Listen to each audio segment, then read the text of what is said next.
from the blackest corners of your mind, they call, pulling you deep into shadow, twisting your senses, keeping you from sleep. It's time to face your darkest fears. This is Tales to Terrify.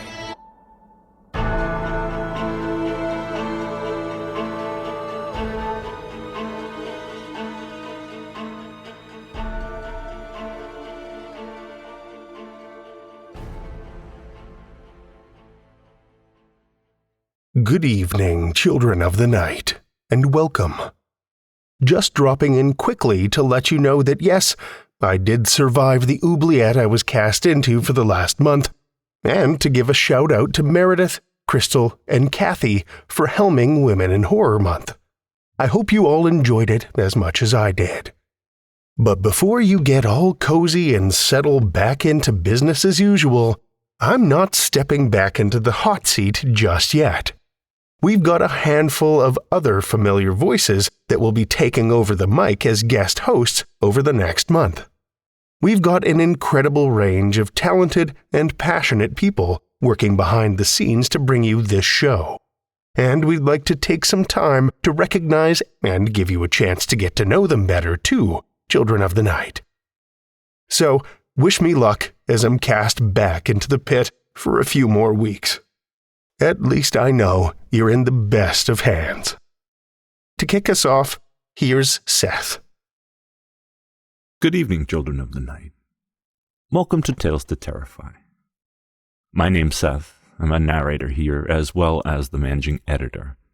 And I'm here, of course, to share a story with you, but also to share some news.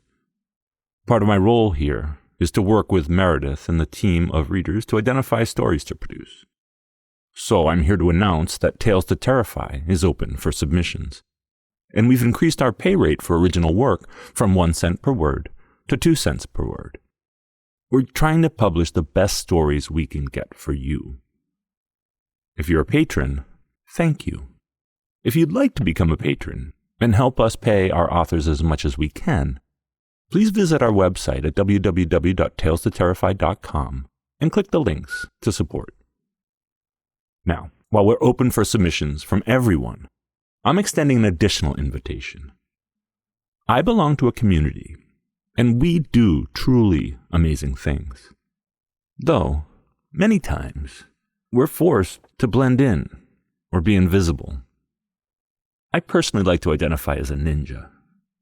So, to my others, brothers and sisters on the autism spectrum, or those who identify as neurodivergent, send in your stories.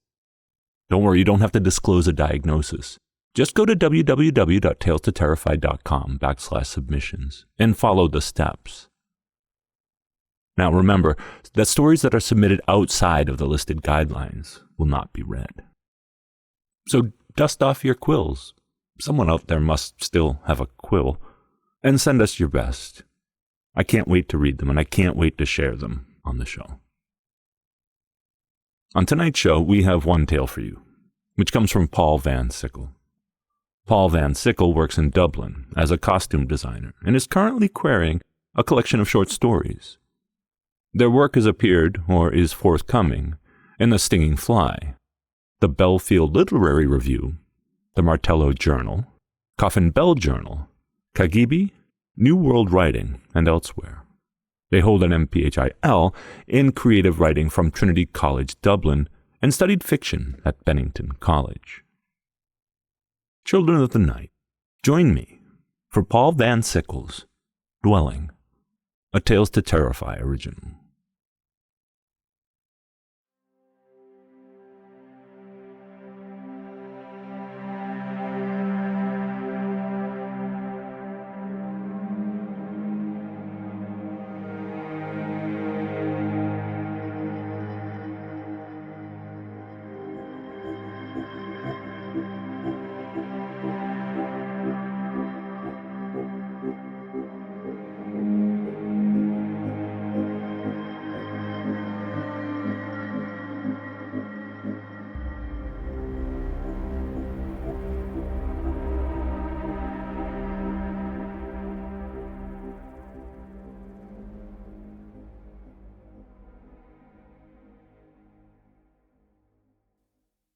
The letter disturbing my chewed-up floorboards had no return address, a pewter splotch of wax beneath my name like a puckered mouth. I never expected a reply. I almost hadn't sent the first letter. There'd been something comforting about holding on to the possibility of it. If only writing something had ever felt like enough. I opened the door instead of the letter. Nobody except a cat I'd seen wandering around the building. It said, "Meow," and left. Cats always landed on their feet. Being like a cat, I thought, walking back to my musty studio, not like buttered bread. I sat, placing the letter atop notices from the Department of Labor, an old jury summons, spam about a class action suit. I stared at my computer screen, tried to remember what I'd been doing. I had enough email addresses for a free year of Netflix, but nobody to respond to. It was lonely deleting rejections, the monthly newsletters I don't think I signed up for, the bills and the pizza ads. No. What was lonely was not knowing whether I'd lose more money to the bills or the pizza ads. I'd been a photographer. Under my lens, the eyes of pheasant's tail feathers became the scales of a rainbow trout. A falcon could be a poem, a kingfisher a symphony. But every photograph was still only a capture, every success a cruelty. My gift had been to transfigure, so, of course, what started as beauty became scandal. Of course, there was nothing else I was good at. Photography was impossible without exposure, and my talent had been overexposed, left too long in the developing fluid. I'd been lucky enough to grow up without really understanding capitalism. The innocent bystander in a dodgeball game who somehow ended up the last remaining, balls rolling around the field as they chucked one in desperation before the hard rubber snapped back in defeat. Everything does indeed have a price. I just never understood prices were rarely monetary. It had been months, and the unemployment checks were starting to run thinner than the walls of my parched studio.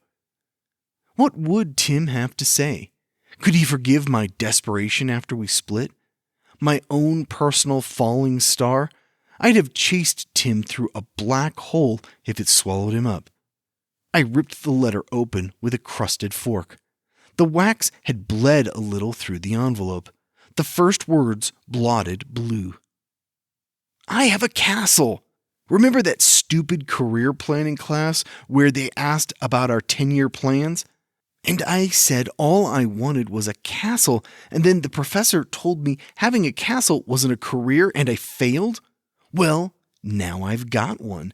Somewhere big enough for all our friends to hang out, do whatever we like. I'm sending out invitations for if you ever need to get away. There's a tower with your name on it. XOXO, Lee. We all had that friend, the one you kept around because you could never decide if the world would break them and you wanted to provide protection, or if they started out a little broken and it was the world that needed protecting. Lee was ours. He would murmur, "When I get my castle," as we tried to fall asleep after parties. We teased him about it, flaunted our relationships at him, our jobs, our success. He called them compromises. I watched him fall apart over his lack of a castle, and all anybody could recommend to Lee was that he find a purpose. My phone trembled atop a pizza box, lit up and buzzed like a firefly stuck on its back. I watched, thinking what an ugly bug it would be. I wished it would flip over and scuttle away, but remembered it might be a job. Hello? Daniel, did you get my letter yet? Lee. I recognized the drawl, the way he rolled words out like pretzels, the way he waited to twist them. Lee, I said, what was the price of your castle? Letting everybody give up on me? Yeah, I coughed. I think I know how that feels. That's why I'm calling, Daniel. Heard you ain't doing too hot. I didn't say anything. Well, Lee said, I'm just letting you know we all miss you here. All? Yeah, you're the only one left. Alexia just got here. Kate, Owen, Lucy. Tim's on his way back now. My stomach clenched as Tim's name was spoken. Look, Lee said, just come for a week, rejuvenate. We'll have you back in the city chasing birds in no time, or you can stay if you like. There's a tower with your name on it. I'll think it over, I said. Lee couldn't pick me up from the airport, so I was the last passenger in a rideshare. I had to type coordinates into my phone because it didn't believe the address existed. The driver, my phone informed me, was hard of hearing. I still wanted to talk to stay calm. We meandered up a dirt road, messy ochre trees waving away beyond the glass. I spied a grouse, something nobody else would see. But I'd learned how to get close, knew how to wait for weeks, months. The perfect moment always took a lifetime. We reached the castle, and I couldn't believe how small it was, huge compared to my studio. As a castle, it disappointed. It looked like a child's drawing, like a Lego building put together from odd extra pieces.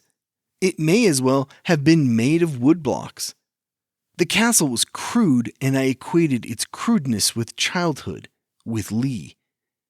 I said thank you to my driver and remembered he couldn't hear me. We exchanged an awkward thumbs up, and I retrieved my bags. I typed out a tip, realizing as he pulled away that there was no self-service. A cat with Farrah Fawcett hair brushed against my leg. It purred as I gave it a half-hearted pat and stared at the drawbridge. Two small turrets rose like ears, whiskers of ivy creeping along the wall. The wood was scummy and chipped from where it met the edge of the moat. Could I announce myself? Just as anxiety set in, the castle opened its maw. The drawbridge fell a little too fast, slammed into the ground with a slight slosh from the slimy moat. A swarm of mosquitoes rose from the water, and the Farrah Fawcett cat ran across the bridge. Another cat with bristly black hair joined it. I stepped forward, relieved the drawbridge felt solid. Lee called from the rampart as he wound a lever, drawing the bridge up. It smacked back and forth, lapping at the water before rising. Lee loved to ask questions like, what article of clothing would you be? He'd be a derby hat. Too spiky to be comfortable, too fluffy to take seriously. I thought maybe I was an ugly pair of trousers with a silver lining. People back in the city expect to be suits, ball gowns. But most of us will always be lumpy shoes, a hoodie at the bottom of the pile beneath someone's bed. You look awful, Lee said. Perhaps you'd like a bath. Why isn't your drawbridge automated? It was all I could think to say. He shrugged. They will be one day. He trudged through a muddy yard overgrown with weeds. I noticed more cats. The wiry black one was back, or had a twin. A tabby scuttled its butt, imagining itself invisible. There were cats on the walls, cats in the windows. It felt like treading through a new neighborhood. Everyone staring and pretending not to stare. I did my best to return the favor, pay them no heed. You're staying in the north turret, Lee said, pointing to a stumpy offshoot growing from the castle like cancer or a mushroom. You can get reacquainted with everyone at dinner, about an hour from now. Lee led me to an octagonal room, my tower. The floor was bare, covered in scratch marks. The brocaded furniture, too, was pocked and tattered from what I assume were cat claws. Cats had 9 lives, I figured I'd have about 4 left. You had to surrender one to childhood. I must have lost a life to my job, too. I lost another to Tim, wherever he was. The others were a mystery, but sometimes we have to forget deaths for our own good. I expected dinner to be a feast fit for old friends. I expected platters of grapes, a roast chicken, gold plates and silk doilies. I expected the Last Supper, but what I got was the potato eaters. Lee munched on a greasy burger, its red and yellow box next to him. There was another wrapped-up burger in front of the empty chair I assumed I was supposed to sit in. There was a box of Pop-Tarts in the middle of the table, and there were cats. At least 10 cats. I resisted the urge to count. I eyed the porcelain bowls of raw meat they chewed from. I eyed their lapping mouths. Could feel the barbs of their tongues. One looked up at me. It had nice teeth for a cat. Its gaze followed my feet as I walked around the table and sat down, trying to ignore the fact I couldn't tell which smell was my dinner and which was theirs. I reached for the Pop-Tarts. "So," I said, "you can afford the castle but no cook?" Lee smiled. "There's a government program. They give you a castle if you can provide them with a plan for renovation." I thought back to his letter, ignored a cat hacking up a hairball at the edge of the table. "Your 10-year plan is this castle? Our 10-year plan, if you like." A cat with plushy gray fur and familiar eyes glanced over. A photographer who shot cheetahs told me you should never break eye contact with felines, something about dominance. "You expect me to stay here?" "I would. This could be really special." "Special? Special?" I threw my arms out at the lapping, chomping, spitting cats. "What about them?" "Like I said," Lee smiled, "we're here. You were the only one missing." Lee wiped his mouth and walked to the Farrah Fawcett cat. I looked closer at the tawny curls, the bright blue eyes which seemed wrong in a cat I felt should have yellow eyes.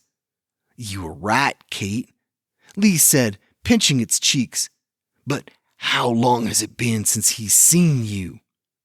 Lee lifted the squirming cat from the table, its hind legs remaining on the wood as it strained and stretched like a bad argument. I nibbled at my doughy Pop-Tart.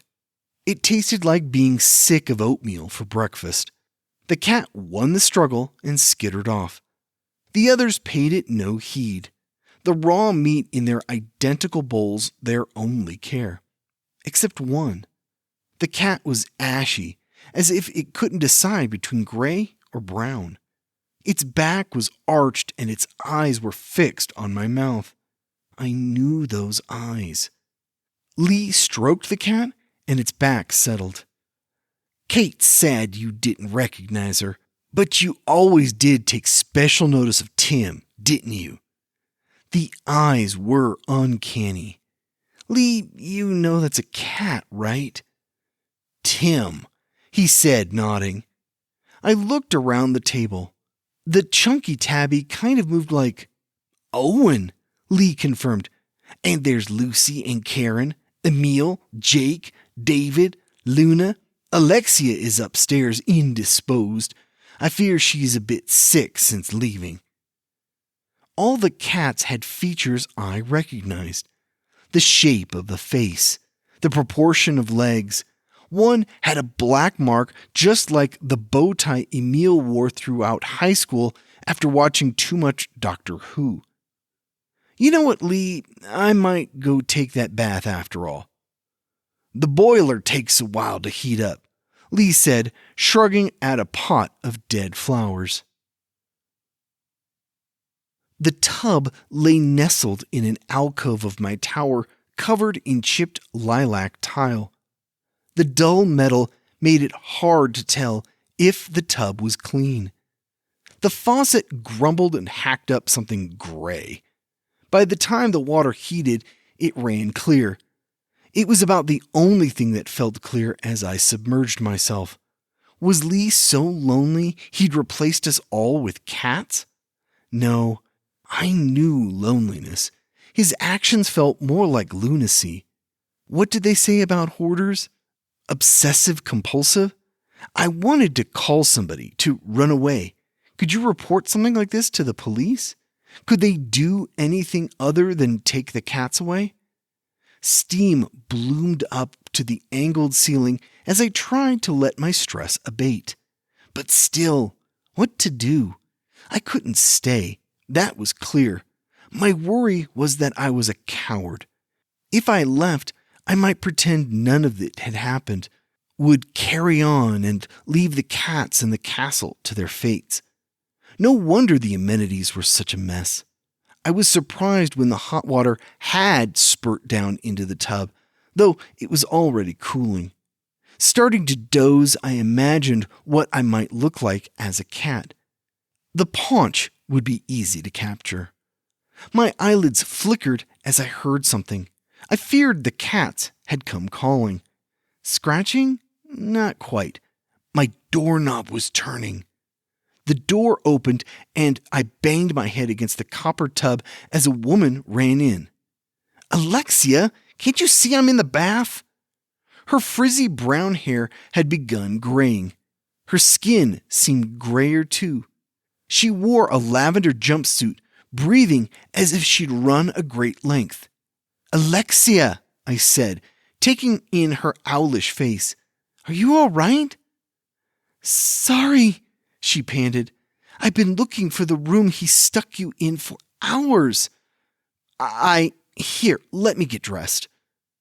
She shook her head, gulping, and stared at me.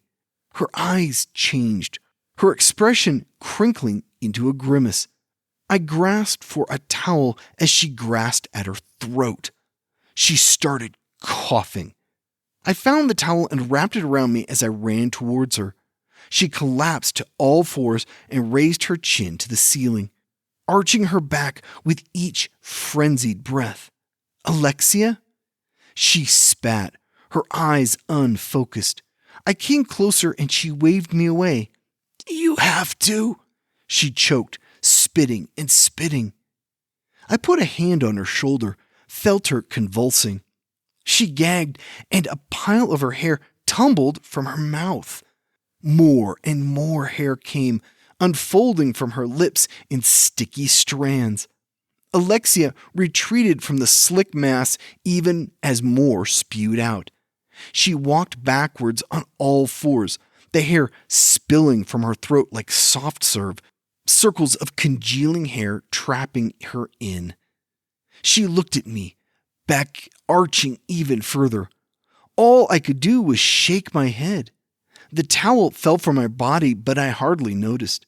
She had backed herself into the middle of my tower, trapped in the center of a labyrinth of hair. It stank like vinegar. I could feel the heat of it, the saliva and stomach acid lining it. Alexia still spat. She was shrinking, diminishing as her hair piled up. It formed a slick gray cage around her. She shrunk, and I heard cats yowling, heard rattling and scraping. The hair was swallowing her up. She hissed, clawed at the stifling locks, spun on her stomach and writhed. It was so hot, I couldn't breathe. I felt suffocated watching her transformation, so afraid hair would start tumbling out of my own mouth. Meowing was everywhere. The hair was everywhere. Why was it so hard to breathe? "Daniel?" I was in the bathtub, Lee hovering over me. "Where's Alexia?" "Alexia? She's sick in her room. I told you that at dinner." "Daniel, what was that?" "What do you mean?"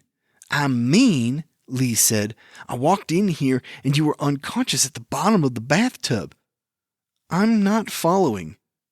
Lee ran his hands through his hair. "Look, I just want you to know I'm here for you. We all have these thoughts sometimes, and I know what this year's been like for you. I'm not suicidal, Lee.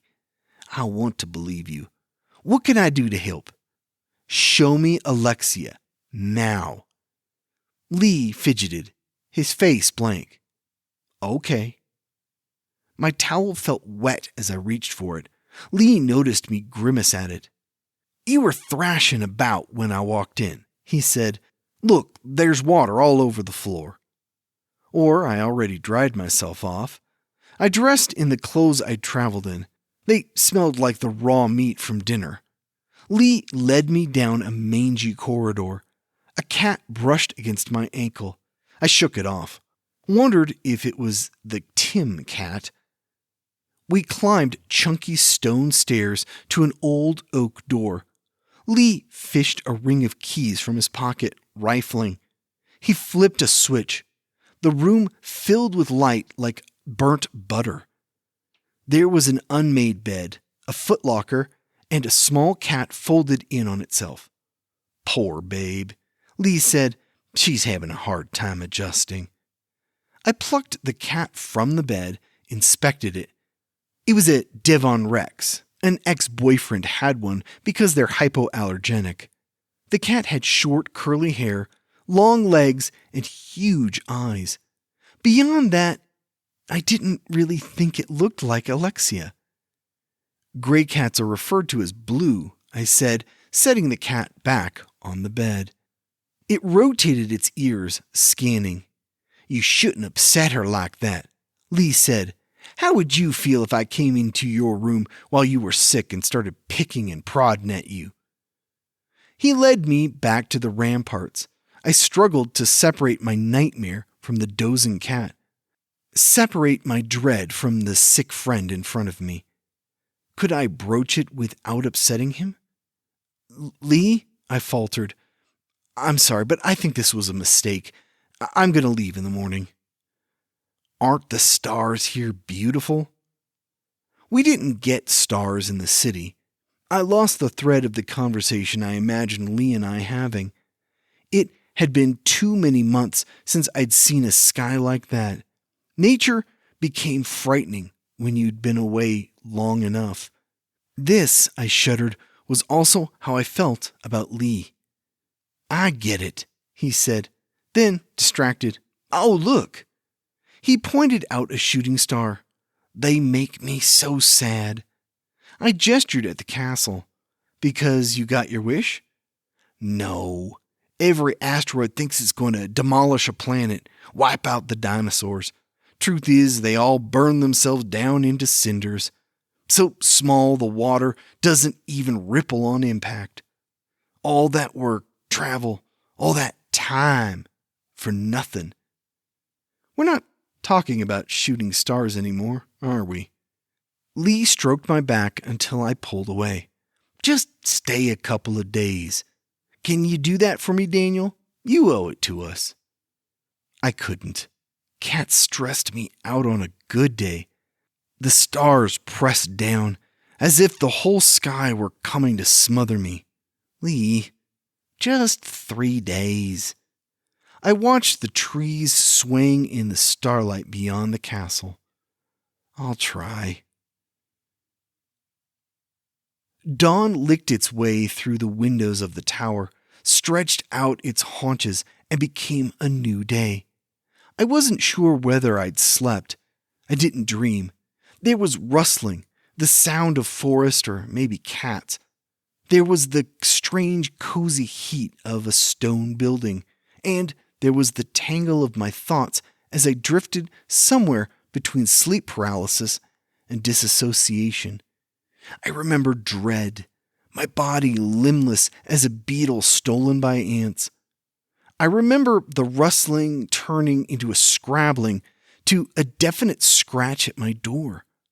A soft meow, a softer retreat. Getting out of bed felt impossible, but the claws insisted. I stomped over to frighten whichever indignant feline decided to greet me, but stood frozen when I found the Tim cat. Of course it was. It slinked past me toward the bed, tail curling into an unpleasant question mark. I retreated to the tub, overcome by an urge to bathe, to wash away the night. It was so strange to be unable to lose myself in my phone, sink into the depths of possibilities and comparisons and distraction. Maybe the bathtub had become a surrogate. I felt the cat watching as I undressed. When I looked over, it was fast asleep, or pretending to be. I heard they slept 16 hours a day. I'd grown used to oversleeping myself. There was only so much else you could do after numbing yourself to another wasted day, all you could do to recharge and start anew. How could I go back to that shame, the tundra of my job search? I'd become as afraid to flee as I was to stay. I collapsed onto the bed, startling the sleeping Tim cat. It jerked its head in confusion, and I was overcome with how familiar the movement was. There was no worse reaction to betrayal than innocence. I reached a hand out to the cat. It sniffed my fingers, gave them a single lick, and curled into the crease of my armpit. Tim. What had become of him? Did he get my letter? I remembered the piece of glitter under his eye, the glint of the night we finally fucked. The dark sparkle of what he referred to as a mistake the next morning when I lifted it from his lashes. The cat purred. I stroked its throat and pulled away. It needed my back, half protest and half gratitude. Its tail flicked. I moved further to the edge of the bed, and then it pricked my spine with a single claw, an action so dexterous I froze. It curled into my back, and I felt drawn like a deep-sea creature to an angler's lantern. Feeling better? I stirred, felt the weight of Tim in my chest, the weight of the Tim cat on my chest. The two were inseparable in my sleep. Lee was leaning against one of the mangy walls. "When I hadn't heard from you by noon," he said, "I figured you'd up and left. Glad Tim's got some company. He's been so reticent." The cat and I curled into one another, yin and yang. "It's hardly dawn," I said. Lee frowned. "That's sunset. You must have slept something like 16 hours. The Tim cat sprawled like an ampersand, and Lee pulled a face. "Come on. Dinner's ready and you haven't eaten a scrap since you arrived." I winced. Lee once more escorted me through the ribs of the castle, the Tim cat trailing. Was this west? How many floors were there? Could I leave if I tried? "I made a steak," Lee said. "You haven't gone vegan, have you?" The cats were chomping away at the dining room table, licking their lips, peeping at us. Lucy, could I call them by their names, or would that be giving into Lee's madness? The cat that looked like Lucy stopped eating. It peered at me, seemed to smile. I gulped. The box of Pop-Tarts was still there. Lee took 2 plates from an oven and handed one to me.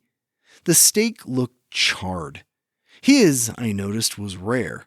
Maybe the meat was to blame for his delusion. What were the side effects of eating undercooked meat? As I imagined the possibilities, another tidbit about felines entered my mind. A parasite in cat poop made humans like them more. Biological Stockholm Syndrome. I shuddered. Made a point to keep whoever came calling that night out of my room.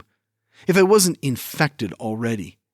I knew, even without Lee present, how quickly affinity could become obsession. Nevertheless, the steak was good. I longed for potatoes, the rosemary atop the steak reminding me how I thought things should be. Steak should have potatoes. Castles should have feasts and gardens and lush rooms. I should have left. The cats emptied their bowls and departed. all flicking tails and shifty, glinting eyes. Only Kate remained. The cat stretched its long legs out and began licking itself, the feathered flips of hair slick with spit. She noticed me watching and pranced off the table. Lee giggled, the tongs of his fork held up to his quivering mouth. How would you feel if I watched you bathing? I retreated to my steak. What does a cat care, Lee? He pushed his chair back, languid in its plush. Why is it so hard for you to be comfortable? What? Lee picked at his teeth. Look at how much everyone else has grown. You know it's just us here, Lee. Come on, you know it is. He gestured with his fork. I know what it is. You feel like change is compromise, like if you give an inch, the world might take a mile, right? Am I right, Daniel? I sighed. Lee, please stop pointing your fork at me. I want to talk about the cats.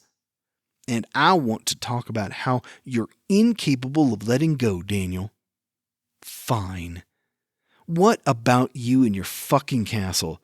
You think I won't compromise? Do you know how little I have left? How compromised my life is? You want to talk stubborn? You got your castle and it's a goddamn mess, but you want to talk to me about change? Lee frowned. Why do we continue, Daniel? That's the thing. How far are we willing to go? Your pictures were only good because you always went too far to get them. You're so afraid of what you want that you compromise everything to make those around you notice. That's why you're nobody now. You're nice, or you were nice to me. And I bet you were nice to everyone who spent the last 10 years stepping on you. Fuck you, Lee, and fuck your cats, too. Leave our friends out of this, Daniel. I didn't say anything. The only thing he was wrong about was the castle, its inhabitants. But the last thing I needed was somebody else telling me I fucked up. Somebody else taking advantage of my fuck up. Someone else spitting and telling me to fit in. There's wine in the cellar, Lee proposed as he let me seethe. Let's grab a bottle or two and we'll get to the bottom of this. You're not allowed to be angry at me sober. The cellar felt an eternity away from the dining room. Flickering gas lamps lit the filthy calico tunnel we traversed. It smelled fungal, and I was reminded somehow of my laundromat. Lee hummed to himself, refused to speak until we procured wine. I listened to his humming echo across the stone, unsure if I recognized the tune.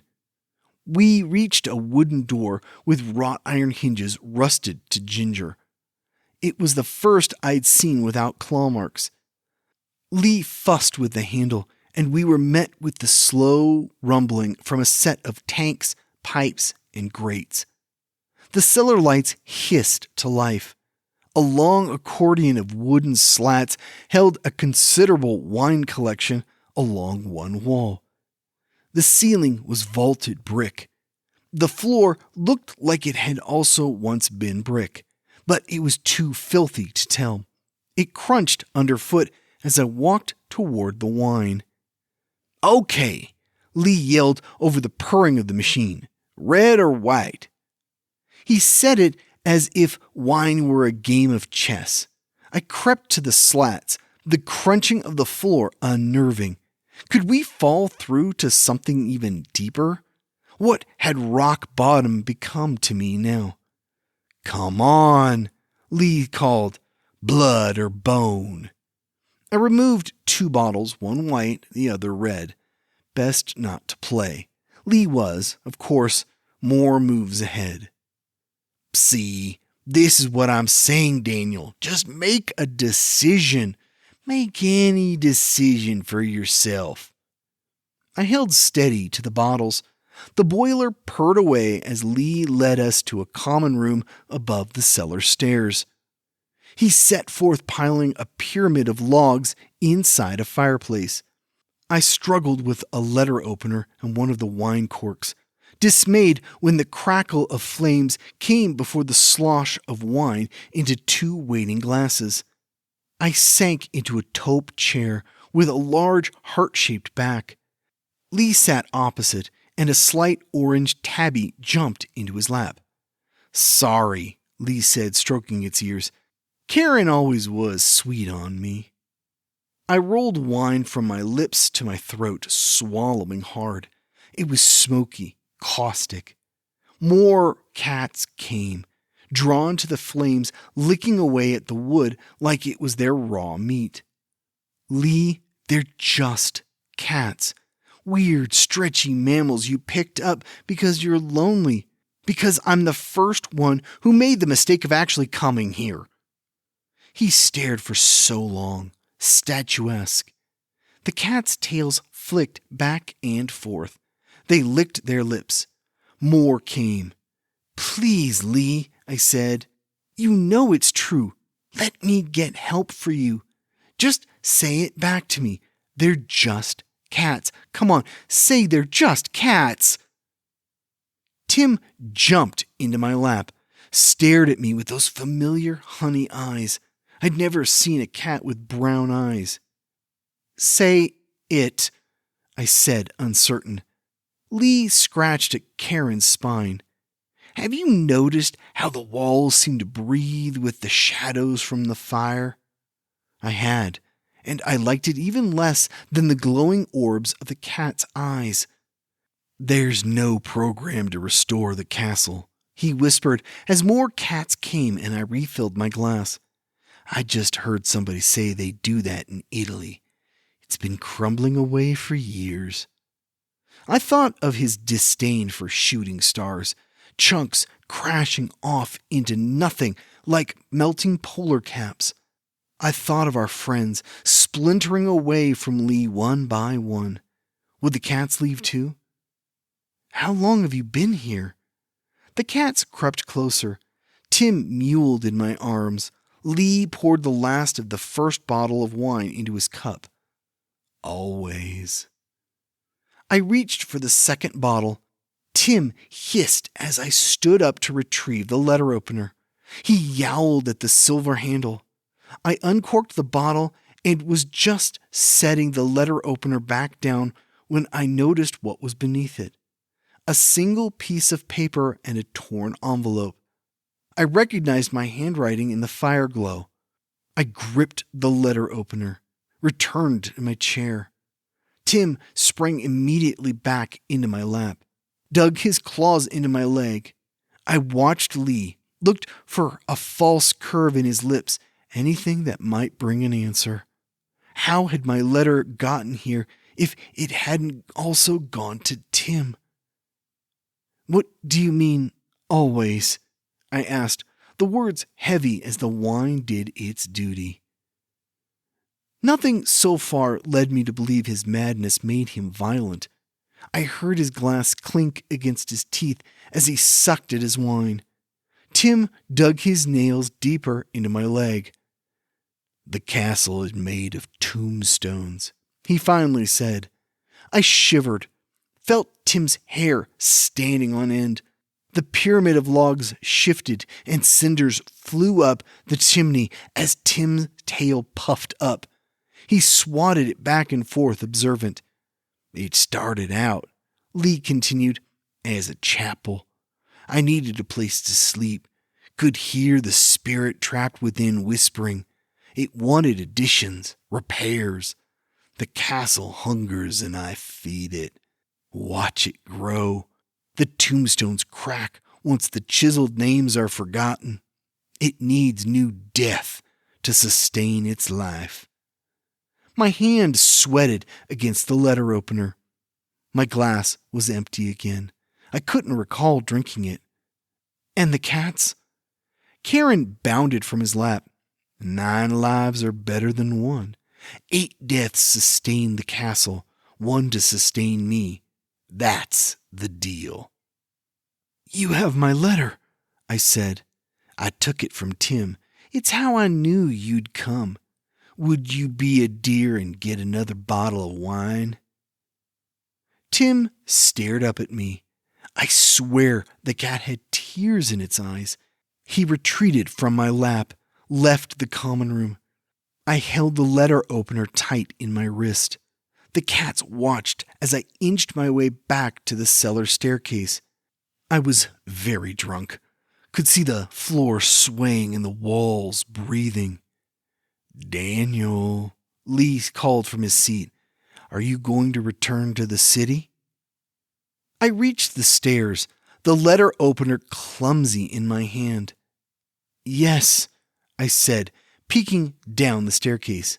"That's good." Lee's voice was right at my neck. I dropped the letter opener in surprise. It clanked down the stairs. I swayed, felt a shove from behind, and tumbled down the steps after it. "I'm sure you'll land on your feet." Time became impossible in the darkness.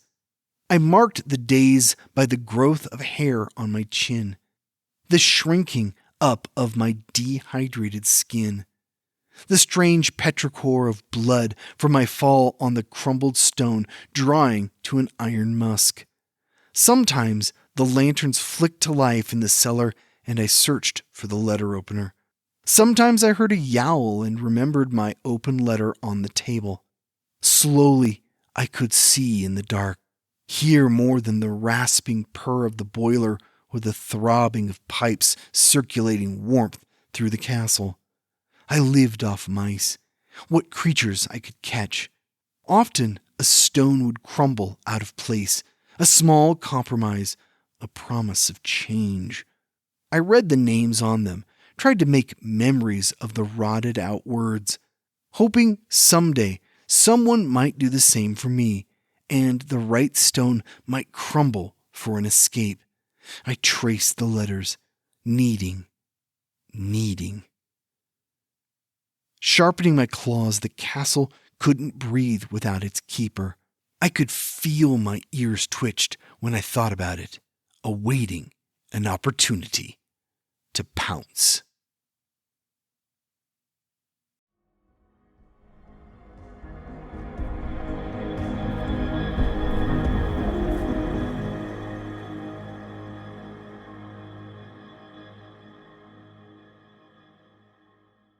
That was Paul Van Sickle's Dwelling, as read by Brian Rollins. Brian Rollins is a voice actor residing in Denver, Colorado. He's voiced over a dozen audiobooks, including the popular Glenn and Tyler series. Horror fans will want to check out his latest narration, Ancient Enemies, by Brian McKinley, a vampire political thriller. You can visit Brian at his website, thevoiceinmyhead.com, or on Twitter at Voices of Brian. Thanks, Brian. Always awesome.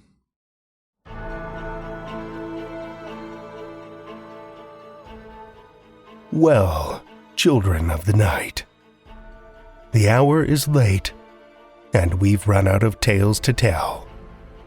For now. Tales to Terrify is made possible by the tremendous generosity of our supporters on Patreon and PayPal. Incredible fans like Lestle Baxter, Paul Belcher, Amanda Carrillo, Amanda Gottfried, and Orion D. Hegre, whose generous support helps keep the lights on and flickering ominously. Not a supporter already?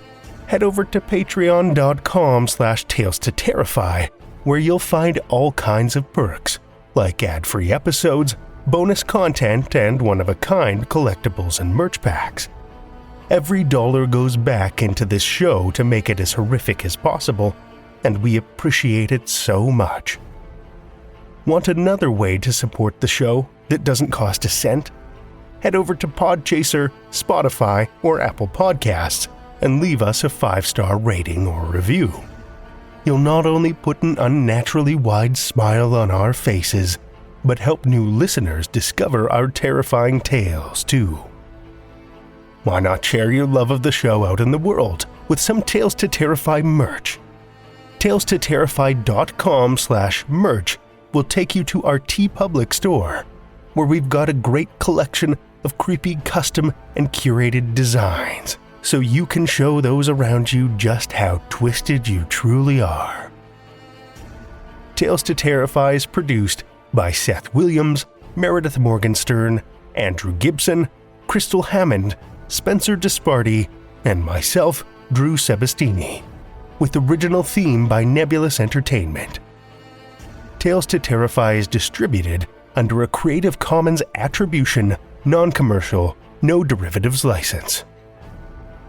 Join us again next week as we dive deep into the inky depths in search of more Tales to Terrify.